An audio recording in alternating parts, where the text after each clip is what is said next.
Hello दोस्तों, आज की कहानी का नाम है ग्रह नीति। इस कहानी के माध्यम से बताया गया है कि सास और बहू के रिश्ते में किस प्रकार से प्रेम स्थापित किया जा सकता है। इसे लिखा है मुंशी प्रेमचंद जी ने। चलिए कहानी का वाचन प्रारंभ करते हैं। जब माँ बेटे से बहू की शिकायतों का दफ्तर खोल देती है और यह सिलसिला किसी तरह खत्म होते नजर नहीं आता, तो बेटा उकता जाता है और दिन भर की थकान के कारण कुछ झुंझलाकर माँ से कहता है, तो आखिर तुम मुझसे क्या करने को कहती हो अम्मा? मेरा काम स्त्री को शिक्षा देना तो नहीं है, ये तो तुम्हारा काम है। तुम उसे डांटो मारो, जो सजा चाहे दो। मेरे लिए इससे ज्यादा खुशी की और क्या बात हो सकती है कि तुम्हारे प्रयत्न से वह इंसान बन जाए। मुझसे मत कहो कि उसे सलीका नहीं है, तमीज नहीं है, बेअदब है। उसे डांट कर सिखाओ। माँ वाह, मुंह से बात निकालने नहीं देती, डांटू तो मुझे ही नोच खाए। उसके सामने अपनी आबरू बचाती फिरती हूँ कि किसी के मुंह पर मुझे कोई अनुचित शब्द न कह बैठे। बेटा, तो फिर इसमें मेरी क्या खता है? मैं तो उसे सिखा नहीं देता कि तुमसे बेअदबी करे। माँ, तो और कौन सिखाता है? बेटा, तुम तो अंधेर करती हो अम्मा। माँ, अंधेर नहीं करती, सत्य कहती हूँ। तुम्हारी ही शह पाकर उसका दिमाग बढ़ गया है। जब वह तुम्हारे पास जाकर तैसुबे बहाने लगती है तो कभी तुमने उसे डांटा, कभी समझाया कि तुझे अम्मा का अदब करना चाहिए। तुम तो खुद उसके गुलाम हो गए हो। वह भी समझती है मेरा पति कमाता है, फिर मैं क्यों न रानी बनूं, क्यों किसी से दबूं? मर्द जब तक शह न दे, औरत का इतना गुर्दा हो ही नहीं सकता। बेटा, तो क्या मैं उससे कह दूं कि मैं कुछ नहीं कमाता, बिल्कुल निखट्टू हूं? क्या तुम समझती हो तब वो मुझे जलील न समझेगी?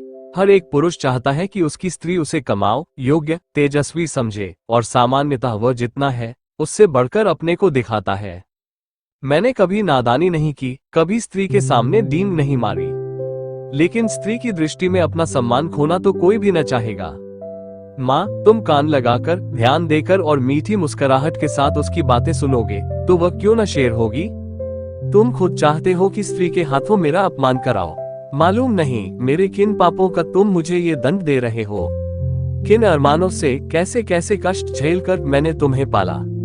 खुद नहीं पहना, तुम्हें पहनाया, खुद नहीं खाया, तुम्हें खिलाया। मेरे लिए तुम उस मरने वाले की निशानी थे और मेरी सारी अभिलाषाओं का केंद्र। तुम्हारी शिक्षा पर मैंने अपने हजारों के आभूषण होम कर दिए। विधवा के पास दूसरी कौन सी निधि थी? इसका तुम मुझे ये पुरस्कार दे रहे हो। बेटा, मेरी समझ में नहीं आता कि आप मुझसे चाहती क्या है। आपके उपकारों को मैं कब मेट सकता हूँ? आपने मुझे केवल शिक्षा ही नहीं दिलाई, मुझे जीवन दान दिया, मेरी सृष्टि की। अपने गहने ही नहीं होम किए, अपना रक्त तक पिलाया। अगर मैं 100 बार अवतार लूं तो भी इसका बदला नहीं चुका सकता। मैं अपनी जान में आपकी इच्छा के विरुद्ध कोई काम नहीं करता, यथा साधे आपकी सेवा में कोई बात उठा नहीं रखता। जो कुछ पाता हूँ लाकर आपके हाथों पर रख देता हूँ। और मुझसे क्या चाहती है? और मैं कर ही क्या सकता हूँ? ईश्वर ने हमें तथा आपको और सारे संसार को पैदा किया, उसका हम उसे क्या बदला देते हैं? क्या बदला दे सकते हैं? उसका नाम भी तो नहीं लेते, उसका यश भी तो नहीं गाते। इससे क्या उसके उपकारों का भार कुछ कम हो जाता है? माँ के बलिदानों का प्रतिशोध कोई बेटा नहीं कर सकता, चाहे वो भूमंडल का स्वामी ही क्यों ना हो। ज्यादा से ज्यादा मैं आपकी दिलजोई ही तो कर सकता हूँ, और मुझे याद नहीं आता कि मैंने कभी आपको असंतुष्ट किया हो। माँ, तुम मेरी दिलजोई करते हो। तुम्हारे घर में मैं इस तरह रहती हूँ जैसे कोई लौड़ी। तुम्हारी बीवी कभी मेरी बात भी नहीं पूछती। मैं भी कभी बहू थी। रात को घंटे भर सास की देह दबाकर, उनके सिर में तेल डालकर, उन्हें दूध पिलाकर तब बिस्तर पर जाती थी। तुम्हारी स्त्री 9 बजे अपनी किताबें लेकर अपनी सहंची में जा बैठती है, दोनों खिड़कियां खोल लेती है और मजे से हवा खाती है। मैं मरूं या जीऊं, उससे मतलब नहीं। इसीलिए मैंने पाला था। बेटा, तुमने मुझे पाला था तो ये सारी सेवा मुझसे लेनी चाहिए थी, मगर तुमने मुझसे कभी नहीं कहा। मेरे अन्य मित्र भी हैं, उनमें भी मैं किसी को माँ की देह में मुक्कियां लगाते नहीं देखता। आप मेरे कर्तव्य का भार मेरी स्त्री पर क्यों डालती हैं? यो अगर वो आपकी सेवा करे तो मुझसे ज्यादा प्रसन्न और कोई न होगा। मेरी आंखों में उसकी इज्जत दूनी हो जाएगी, शायद उससे और ज्यादा प्रेम करने लगूं। लेकिन अगर वह आपकी सेवा नहीं करती तो आपको उससे अप्रसन्न होने का कोई कारण नहीं है। शायद उसकी जगह मैं होता तो मैं भी ऐसा ही करता। सास मुझे अपनी लड़की की तरह प्यार करती तो मैं उसके तलुए सहलाता, इसलिए नहीं कि वह मेरे पति की माँ होती, बल्कि इसलिए कि वह मुझसे मातृवत स्नेह करती, मगर मुझे खुद ये बुरा लगता है कि बहू सास के पांव दबाए। कुछ दिन पहले स्त्रियां पति के पांव दबाती थीं। आज भी उस प्रथा का लोप नहीं हुआ है, लेकिन मेरी पत्नी मेरे पांव दबाए तो मुझे ग्लानि होगी। मैं उससे कोई ऐसी खिदमत नहीं लेना चाहता जो मैं उसकी भी न कर सकूं। ये रस्म उस जमाने की यादगार है जब स्त्री पति की लौड़ी समझी जाती थी। अब पत्नी और पति दोनों बराबर हैं। कम से कम मैं ऐसा ही समझता हूँ। माँ, तो मैं कहती हूँ कि तुम्ही ने उसे ऐसी ऐसी बातें पढ़ाकर शेर कर दिया है। तुम ही मुझसे बैर साध रहे हो। ऐसी निर्लज, ऐसी बदजबान, ऐसी टर्री फूहड़ छोकरी संसार में न होगी। घर में अक्सर मोहल्ले की बहनें मिलने आती रहती हैं। ये राजा की बेटी न जाने किन गंवारों में पली है कि किसी का भी आदर सत्कार नहीं करती, कमरे से निकलती तक नहीं। कभी कभी जब वे खुद उसके कमरे में चली जाती हैं तो भी यह गधी चारपाई से नहीं उठती, प्रणाम तक नहीं करती, चरण छूना तो दूर की बात है। बेटा, वह देवियां तुमसे मिलने आती होंगी। तुम्हारे और उनके बीच में न जाने क्या बातें होती हो। अगर तुम्हारी बहू बीच में आ कूदे तो मैं उससे बदतमीज कहूंगा। कम से कम मैं तो कभी पसंद न करूंगा कि जब मैं अपने मित्रों से बातें कर रहा हूँ तो तुम या तुम्हारी बहू वहां जाकर खड़ी हो जाए। स्त्री भी अपनी सहेलियों के साथ बैठी हो तो मैं वहां बिना बुलाए न जाऊंगा। ये तो आजकल का शिष्टाचार है। माँ, तुम तो हर बात में उसी का पक्ष करते हो बेटा। न जाने उसने कौन सी जड़ी सुलझा दी है तुम्हें। ये कौन कहता है कि वह हम लोगों के बीच में आ कूदे, लेकिन बड़ों का उसे कुछ तो आदर सत्कार करना चाहिए। बेटा, किस तरह? माँ, आकर अंचल से उसके चरण छुए, प्रणाम करे, पान खिलाए, पंखा झले। इन्हीं बातों से बहू का आदर होता है। लोग उसकी प्रशंसा करते हैं, नहीं तो सब की सब यही कहती होंगी कि बहू को घमंड हो गया है, किसी से सीधे मुंह बात नहीं करती। बेटा, विचार करके, हाँ, यह अवश्य उसका दोष है, मैं उसे समझा दूंगा। माँ, प्रसन्न होकर तुमसे सच कहती हूँ बेटा, चारपाई से उठती तक नहीं। सब औरतें थोड़ी थोड़ी करती हैं, मगर उसे तो शर्म जैसे छू ही नहीं गई और मैं हूँ कि मारे शर्म के मरी जाती हूँ। बेटा, यही मेरी समझ में नहीं आता कि तुम हर बात में अपने को उसके कामों की जिम्मेदार क्यों समझ लेती हो। मुझ पर दफ्तर में न जाने कितनी घुड़कियां पड़ती है, रोज ही तो जवाब तलब होता है, लेकिन तुम्हें उल्टे मेरे साथ सहानुभूति होती है। क्या तुम समझती हो अफसरों को मुझसे कोई बैर है जो अनायास ही मेरे पीछे पड़े रहते हैं, या उन्हें उन्माद हो गया है जो अकारण ही मुझे काटने दौड़ते हैं? नहीं, इसका कारण यही है कि मैं अपने काम में चौकस नहीं हूँ। गलतियां करता हूँ, सुस्ती करता हूँ, लापरवाही करता हूँ। जहां अफसर सामने से हटाके लगे समाचार पत्र पढ़ने या ताश खेलने, क्या उस वक्त हमें ये ख्याल नहीं रहता कि काम पड़ा हुआ है और यह साहब डांटी तो बताएंगे, सिर झुकाकर सुन लेंगे, बाधा टल जाएगी। पर ताश खेलने का अवसर नहीं है, लेकिन कौन परवाह करता है। सोचते हैं तुम मुझे दोषी समझकर भी मेरा पक्ष लेती हो और तुम्हारा बस चले तो हमारे बड़े बाबू को मुझसे जवाब तलब करने के अभियोग में काले पानी भेज दो। माँ, खिलकर मेरे लड़के को कोई सजा देगा तो क्या मैं पान फूल से उसकी पूजा करूंगी? बेटा, हर एक बेटा अपनी माता से इसी तरह की कृपा की आशा रखता है और सभी माताएं अपने लड़कों के ऐबों पर पर्दा डालती हैं। फिर बहुओं की ओर से क्यों उनका हृदय इतना कठोर हो जाता है, यह मेरी समझ में नहीं आता।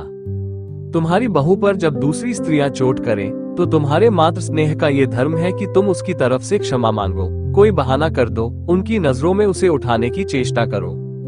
इस तिरस्कार में तुम क्यों उनसे सहयोग करती हो? तुम्हें क्यों उसके अपमान में मजा आता है? मैं भी तो हर एक ब्राह्मण या बड़े बूढ़े का आदर सत्कार नहीं करता। मैं किसी ऐसे व्यक्ति के सामने सिर झुका ही नहीं सकता जिससे मुझे हार्दिक श्रद्धा न हो। केवल सफेद बाल, सिकुड़ी हुई खाल, पोपला मुंह और झुकी हुई कमर किसी को आदर का पात्र नहीं बना देती, और न जनेऊ या तिलक या पंडित और शर्मा की उपाधि ही भक्ति की वस्तु है। मैं लकीर पीटू सम्मान को नैतिक अपराध समझता हूँ।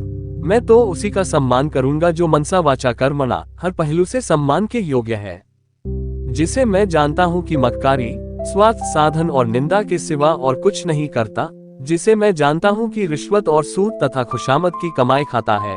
वह अगर ब्रह्मा की आयु लेकर भी मेरे सामने आए तो भी मैं उसे सलाम न करूं। इसे तुम मेरा अहंकार कह सकती हो, लेकिन मैं मजबूर हूँ। जब तक मेरा दिल न झुके, मेरा सिर भी न झुकेगा। मुमकिन है तुम्हारी बहू के मन में भी उन देवियों की ओर से अश्रद्धा के भाव हों। उनमें से दो चार को मैं भी जानता हूँ, हैं वे सब बड़े घर की, लेकिन सबके दिल छोटे, विचार छोटे। कोई निंदा की पुतली है तो कोई खुशामद में युक्त, कोई गाली गलौज में अनुपम। सभी रूढ़ियों की गुलाम, ईर्ष्या द्वेष से जलने वाली। एक भी ऐसा नहीं जिसने अपने घर को नरक का नमूना न बना रखा हो। अगर तुम्हारी बहू ऐसी औरतों के आगे सिर नहीं झुकाती तो मैं उसे दोषी नहीं समझता।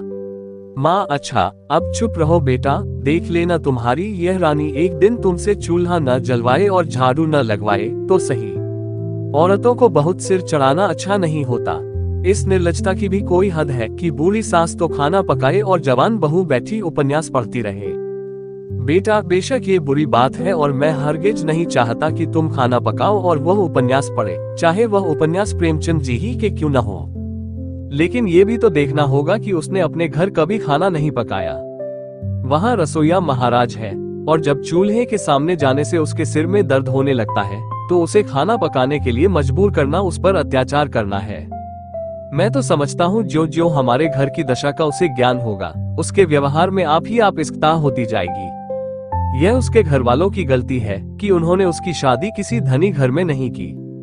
हमने भी यह शरारत की कि अपनी असली हालत उनसे छिपाए और यह प्रकट किया कि हम पुराने रईस हैं। अब हम किस मुंह से यह कह सकते हैं कि तू खाना पका या बर्तन मांज अथवा झाड़ू लगा। हमने उन लोगों से छल किया है और उसका फल हमें चखना पड़ेगा।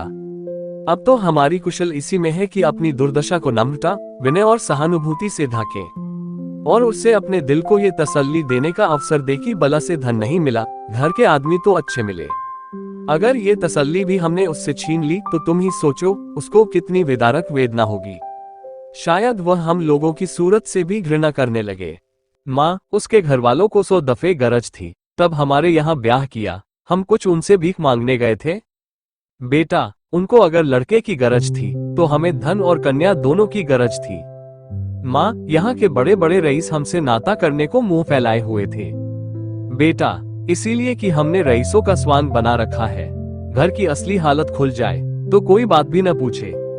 माँ, तो तुम्हारे ससुराल वाले ऐसे कहाँ के रईस हैं? इधर जरा वकालत चल गई तो रईस हो गए, नहीं तो तुम्हारे ससुर के बाप मेरे सामने चपरासीगिरी करते थे। और लड़की का ये दिमाग कि खाना पकाने से सिर में दर्द होता है। अच्छे अच्छे घरों की लड़कियां गरीबों के घर आती हैं और घर की हालत देखकर वैसा ही बर्ताव करती हैं। यह नहीं कि बैठी अपने भाग्य को कोसा करे। इस छोकरी ने हमारे घर को अपना समझा ही नहीं। बेटा, जब तुम समझने भी दो। जिस घर में घुड़कियों, गालियों और कटुताओं के सिवा और कुछ न मिले उसे अपना घर कौन समझे। घर तो वह है जहाँ स्नेह और प्यार मिले। कोई लड़की डोली से उतरते ही सास को अपनी मां नहीं समझ सकती। माँ तभी समझेगी जब सास पहले उसके साथ माँ का सा बर्ताव करे, बल्कि अपनी लड़की से ज्यादा प्रिय समझे। माँ अच्छा, अब चुप रहो, जी ना जलाओ। ये जमाना ही ऐसा है कि लड़कों ने स्त्री का मुंह देखा और उसके गुलाम हुए। ये सब न जाने कौन सा मंत्र सीख कर आती हैं। ये बहू बेटी के लक्षण है कि पहर दिन चढ़े सोकर उठे। ऐसी कुलच्छनी बहू का तो मुंह न देखे।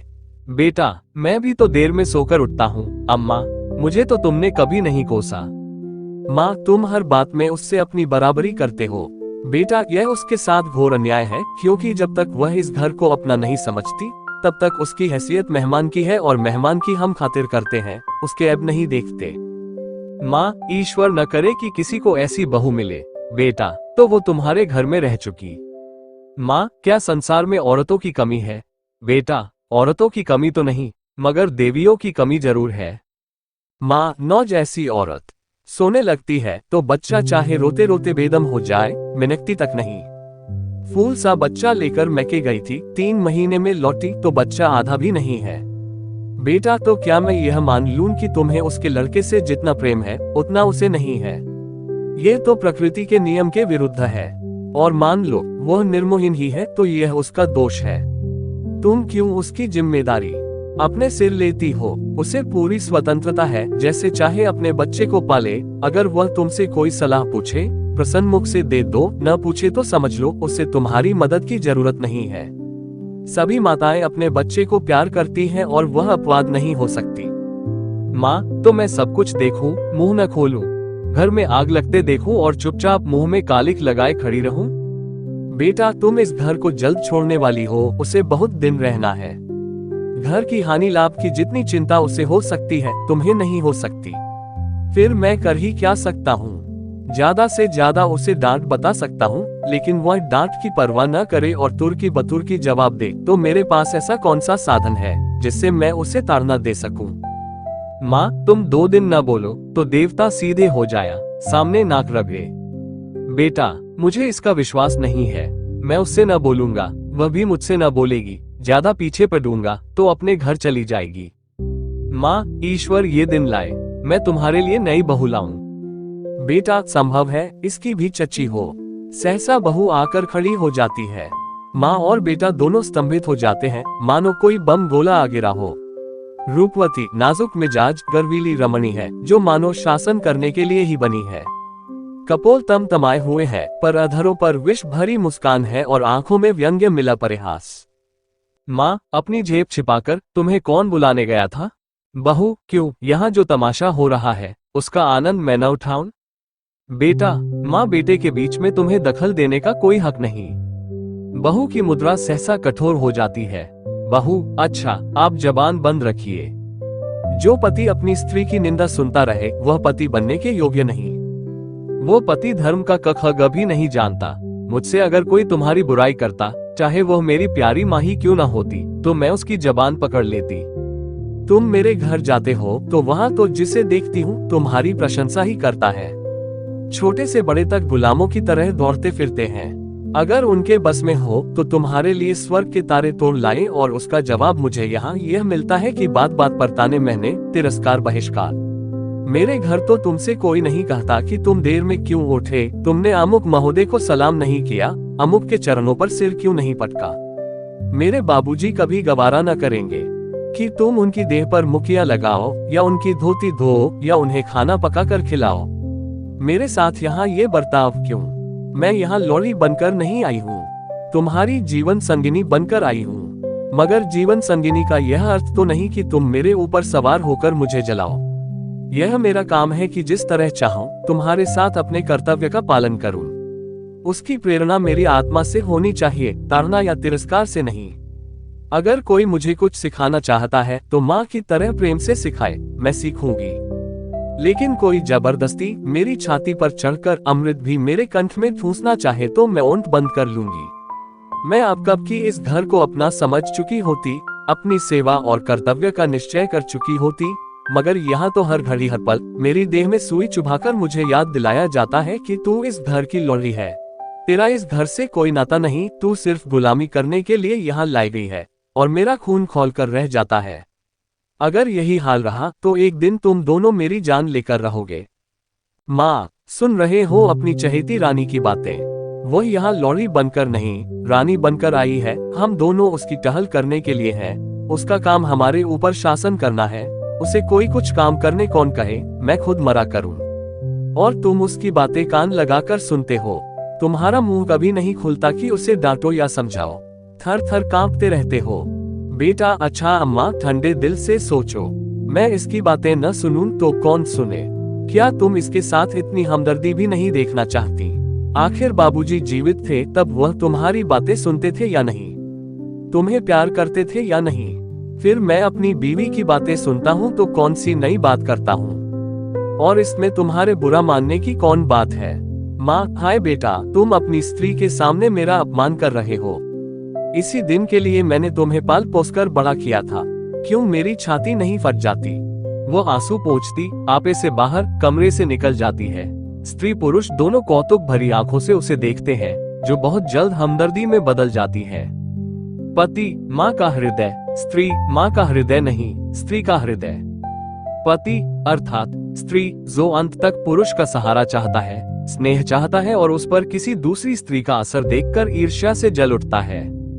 पति क्या पगली की सी बातें करती हो? स्त्री यथार्थ कहती हूँ। पति तुम्हारा दृष्टिकोण बिल्कुल गलत है और इसका तजुर्बा तुम्हें तब होगा जब तुम खुद सास होगी। स्त्री मुझे सास बनना ही नहीं है, लड़का अपने हाथ पांव का हो जाए, ब्याह करे और अपना घर संभाले, मुझे बहू से क्या सरोकार?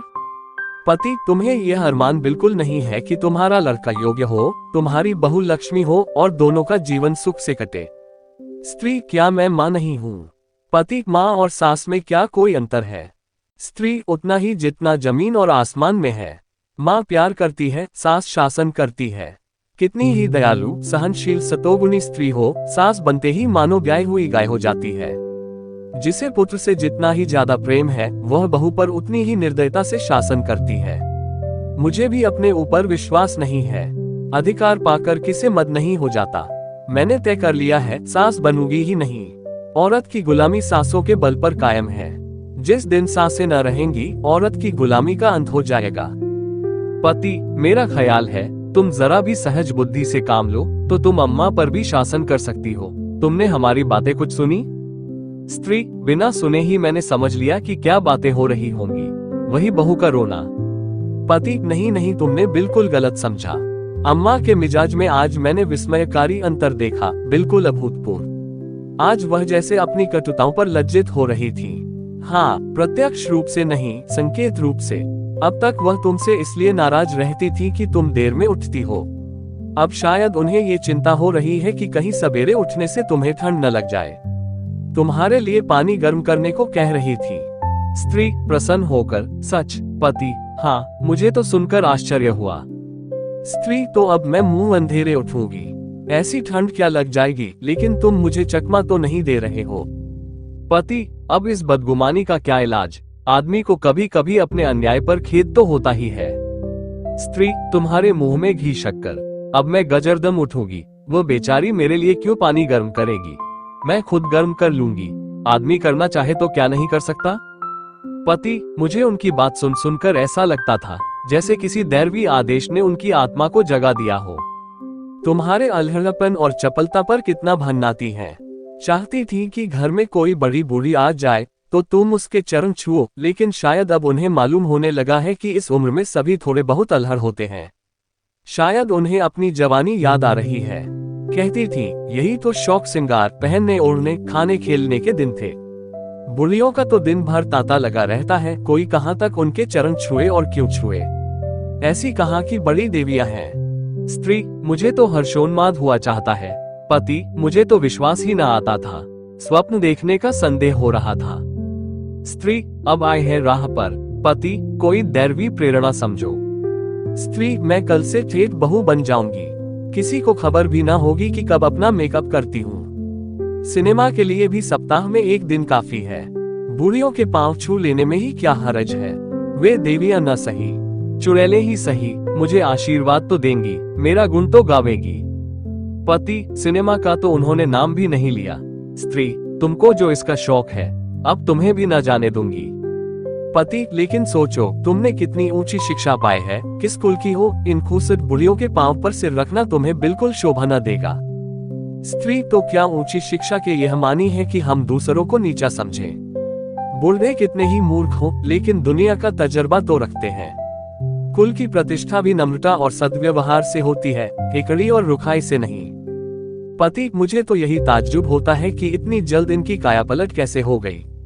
अब इन्हें बहुओं का सास के पांव दबाना या उनकी साड़ी धोना या उनकी देह में मुखिया लगाना बुरा लगने लगा है। कहती थी, बहू कोई लौड़ी थोड़े ही है कि बैठी सास का पांव दबाए। स्त्री, मेरी कसम। पति, हाँ जी, सच कहता हूँ। और तो और, अब वह तुम्हें खाना भी न पकाने देंगी। कहती थी, जब बहू के सिर में दर्द होता है तो क्यों उसे सताया जाए, कोई महाराज रख लो। स्त्री, फूली न समाकर, मैं तो आकाश में उड़ी जा रही हूँ। ऐसी सास के तो चरण धो धोकर पिए, मगर तुमने पूछा नहीं, अब तक तुम क्यों उसे मार मार कर हकीम बनाने पर तुली रहती थी। पति पूछा, भला मैं छोड़ने वाला था? बोली, मैं अच्छी हो गई थी, मैंने हमेशा खाना पकाया है, फिर वह क्यों न पकाए। लेकिन अब उनकी समझ में आया है कि वो निर्धन बाप की बेटी थी, तुम संपन्न कुल की कन्या हो। स्त्री, अम्मान जी दिल की साफ है, इन्हें मैं क्षमा के योग्य समझती हूँ। जिस जलवायु में हम पलते हैं उसे एक बारगी नहीं बदल सकते। जिन रूढ़ियों और परंपराओं में उनका जीवन बीता है उन्हें तुरंत त्याग देना उनके लिए कठिन है। वह क्यों, कोई भी नहीं छोड़ सकता। वह तो फिर भी बहुत उदार हैं। तुम अभी महाराज मत रखो, ख्वामख्वाह जेरबार क्यों होंगे, जब तरक्की हो जाए तो महाराज रख लेना। अभी मैं खुद पका लिया करूंगी, 3-4 प्राणियों का खाना ही क्या, मेरी जात से कुछ अम्मा को आराम मिले। मैं जानती हूँ सब कुछ, लेकिन कोई रोक जमाना चाहे तो मुझसे बुरा कोई नहीं। पति, मगर ये तो मुझे बुरा लगेगा कि तुम रात को अम्मा के पांव दबाने बैठो। स्त्री, बुरा लगने की कौन बात है, जब उन्हें मेरा इतना ख्याल है तो मुझे भी उनका लिहाज करना ही चाहिए।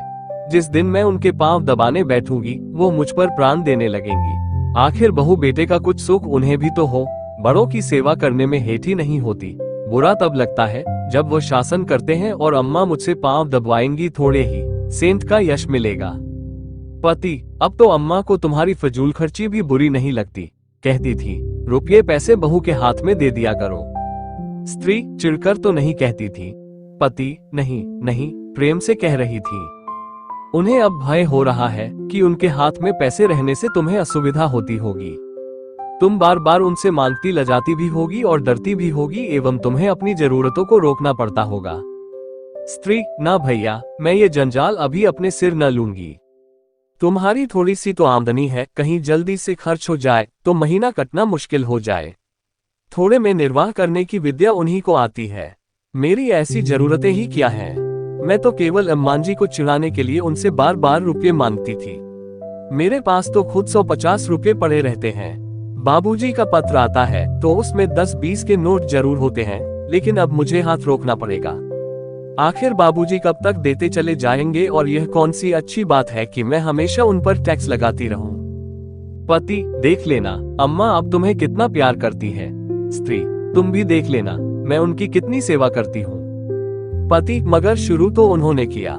स्त्री, केवल विचार में, व्यवहार में आरंभ मेरी ही ओर से होगा। भोजन पकाने का समय आ गया, चलती हूँ। आज कोई खास चीज तो नहीं खाओगे? पति, तुम्हारे हाथों की रूखी रोटियां भी पकवान का मजा देंगी। स्त्री, अब तुम नटखटी करने लगे। आज की कहानी समाप्त हुई। आशा करता हूँ कि ये वीडियो आपको पसंद आई होगी। ऐसी ही रोमांचक कहानियां सुनने के लिए हमारी वीडियो को लाइक, शेयर और चैनल को सब्सक्राइब जरूर करें। धन्यवाद। जय हिंद।